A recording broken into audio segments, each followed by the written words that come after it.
আমার আল্লাহ বলে এই জমিনটা আমি পুরায়া তামা বানা দিব। এই জমিনের মধ্যে যত পানি আছে পানিগুলো আমি আল্লাহ পুরায়া ছাই বানা দিব। যেদিন কিচ্ছু বলতে কিচ্ছু থাকবে না, সেদিন থাকবে শুধু আমার আল্লাহ। আজকে কার জন্য সুদ খাও, কার জন্য ঘুষ খাও, কার জন্য ব্যভিচার করো, কার জন্য অন্যায় করো রে মন, কার জন্য তোমরা এত বাহাদুরি করো। আরে আজকে একটা কথা বলতে গেলে কষ্ট হয়। এই জমিনটা আল্লাহ পুরায়া তামা বানায়া দিবে।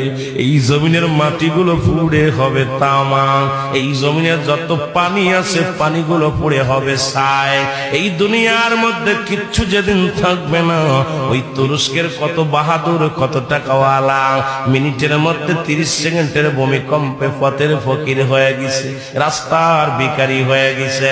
আজকে তুমি দুনিয়ার মধ্যে কতই না মস্তানি করলা, এই দুনিয়ার কিচ্ছু নিয়ে যেতে পারবা না। এই মুসলমান, 1 নাম্বার মানুষের মৃত্যু হলে 1 নাম্বার বিপদ হলো মানুষের মরণ, 2 নাম্বার বিপদ হলো কবর, 3 নাম্বার বিপদ হলো কিয়ামতের ময়দান। একবার কেন চিন্তা করো না রে মন, একবার 1 নাম্বার মরণ, 1 নাম্বার বিপদ হলো মানুষের মরণ। এই মরণের পেয়ালা পান করতে হবে, এর মধ্যে কোন সন্দেহ নাই। জোরে জোরে চিল্লায়া বলা যাবে না, ঠিক কিনা?